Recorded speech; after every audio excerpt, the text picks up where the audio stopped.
네, 이걸 보면 세계의 트렌드가 보인다. 한 주간 전 세계인이 열광하고 주목한 핫 이슈를 소개하는 시간입니다. 위클리픽, 이번 주도 준비되셨죠? 김지은 박사님? 네, 이번 주 지구촌에 관심을 모은 소식은 무엇일까요? 제가 고른 첫 번째 이슈는 바로 이겁니다. 사막 메뚜기 떼. 사막 메뚜기 하면은 좀 생소하실 거예요. 근데 이 사막 메뚜기가 크기도 일반 메뚜기보다 몇 배나 크고, 그리고 눈앞에 보이는 건 다 잡아먹기 때문에 지금 전 세계가 몸살을 앓고 있는데, 구글 검색에서도 이 사막 메뚜기의 습격이 많은 사람들의 관심을 받았다고 해요. 영상 한번 보시죠.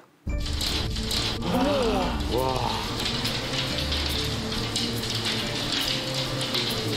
아니 저게 다 메뚜기예요? 와. 엄청나게 잘 근데 이거 엄청 징그러워. 자세히 보니까 다 메뚜기구나. 진짜. 와. 완전히 다닥다닥 붙어 있어요. 늘라카스. 진짜. 와. 식사하시는 분 아니겠죠? 네. 근데 날아다니는 건 희귀해 보이네. 와, 지금 저기 다 먹고 있는 거 아니에요? 지금 다 입속에 다 먹고 있어. 야, 이거 진짜 정말 심한 것 같은데요. 이 정도면 뭐 아예 올해 농산 다 망쳤다 이렇게 봐야 되는 거 아닌가 하는 생각이 들어요. 네, 지금 이 메뚜기 떼가 동아프리카에서 인도 파키스탄 쪽으로 넘어가고 있다고 하는데요. 가장 많은 피해를 입은 곳은 아프리카입니다. 약 3,600억 마리가 있다고 하고, 케냐 사람들이 이틀 동안 먹을 수 있는 식량을 단 하루 만에 먹어치운다. 그래서 굉장히 충격적으로 보고가 들어왔어요. 한 번 바람을 타면 한 150km에서 한 200km까지도 날아간다 그래요. 그러다 보니까 예멘이나 케냐 같은 동아프리카를 넘어서 중동, 남아시아까지 무려 23개 나라의 메뚜기 떼가 퍼졌고요.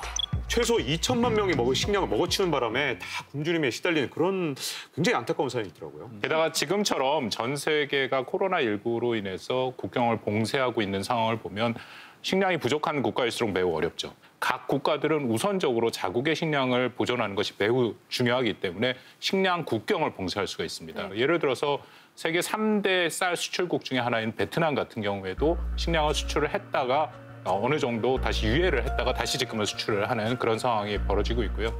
그 외에도 파키스탄 같은 경우에 양파, 세르비아 같은 경우에는 해바라기 유해 그 수출을 지금 금지하는 그런 상황을 보이고 있습니다. 네, 코로나19로 안 그래도 힘든데 이 사막 메뚜기까지 우리의 생존을 위협하면 안 될 텐데요. 아무쪼록 빨리 문제가 해결돼서 피해가 최소화되기를 바라겠습니다. 계속해서 다음 위클리픽 알려주셔야죠. 네, 제가 알려드리기 전에 먼저 박 기자님한테 한번 여쭤볼 게 있어요. 네, 넥타이 매는 법을 누구한테 배우셨어요?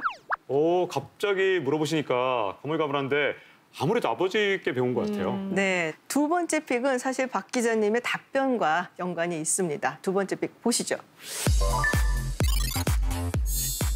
네, 바로 랜선 아빠입니다. 온라인으로 아빠가 가르쳐줄 만한 생활 꿀팁을 알려주는 랜선 아빠, 랍 케니 씨가 유튜브에서 굉장한 인기를 몰고 있습니다.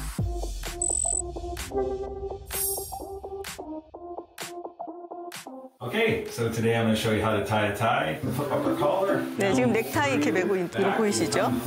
Coming through there, right about the waist. 마무리까지 아주 깔끔하게. 네.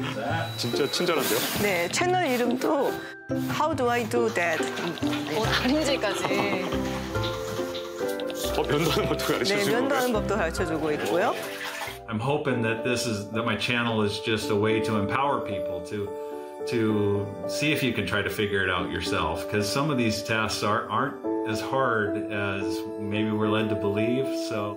사연이 사실은 조금 있어요. 이 케니 씨 같은 경우는 본인이 12살 때 아버지가 집을 나갔어요. 지금은 본인 가정도 있고 또 자녀들도 다 성장한 상태입니다. 그러고 나서 보니까 나처럼 아버지의 빈자리가 있는 아이들이 얼마나 어려울까. 그래서 그 아이들을 도와주기 위해서 이 유튜브를 만들어야겠다라고 해서 영상을 올리고 있다고 합니다. 네, 너무 따뜻한 사연이었습니다. 랜선 아빠 두 번째 위클리픽으로 알아봤고요. 오늘 마지막 위클리픽은 뭘까요? 네, 마지막 위클리픽은 SNS에서 유행하고 있는 챌린지입니다. 네, 바로 This is a pen 챌린지입니다. 네, 이번 주 일본 SNS에서 급상승한 키워드인데요. 사실 이게 일본 한 방송사에서 했었던 실험을 패러디한 거예요. 지금 코로나19 확진자 수가 미국보다 일본에 적은 거는 일본어가 침을 덜 튀기는 발음을 가지고 있기 때문이다. 그러면서 그걸 증명하는 실험을 한 겁니다. 考えたら特につけてなきゃいけないっていうね。日本語は飛沫が飛びにくいようなんです。 감정적으로 英語の 너무 심한데, 이건 日 진짜. 本語のペンでは少し発音の仕方が違う、飛沫が飛びにくさが違うということなんですね。これはペンです。これはペンです。This is a pen. 에이, 좀 굉장히 이상한데? 너무 차이가. 에이, 좀. This 뭔가 공정한 실험이 아니에요, 지금. 눈 가리고 아웅 정도도 안 된다. 저거는. 펜. 뭐 말도 안 되는데 재밌긴 하네요. 네.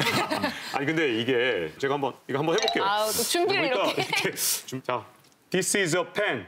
이게 되죠? 네네. 고래와 펜 데스. 똑같아. 코레와 하셔야지. 그렇죠. 고래와 펜 데스 하면 똑같아. 그러니까 네. 이게 지금 완전히 이건 영어나 이론의 차이가 아니라 사람에 따라 그렇죠, 다르고 네. 좀 세게 하고 안 하고 차이지. 그러니까 네. 많은 사람들이 박 기자님하고 똑같은 의문을 갖고 있는 거예요. 그래서 네. 이 영상이 공개되면서 일본뿐만이 아니라 해외에서도 네티즌들이 말이 되냐 하면서 조롱하고 또 비판하는 그런 영상들이 올라오고 있습니다. 한번 보시죠.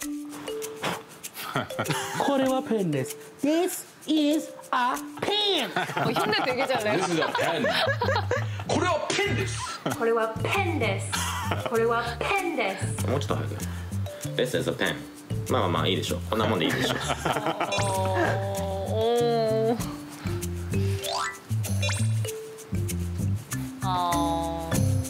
まあ、息の量とかよりはどちらかというとステイホームちゃんとしていた人の多さですとか、あとはもう四六時中頑張っている医療業界の皆様のおかげだと私は思っています。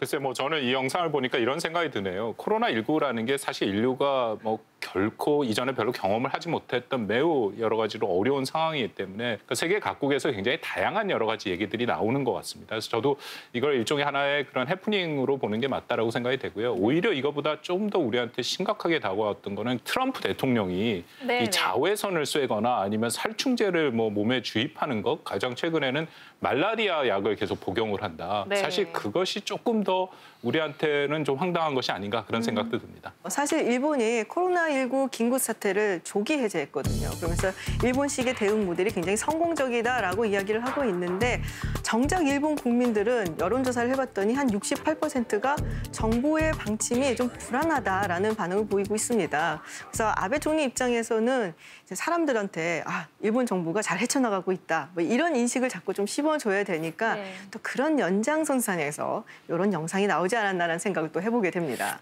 진짜 그렇게 볼 수도 있겠네요. 네, This is a pen 챌린지까지 지금까지 위클리 픽이었습니다.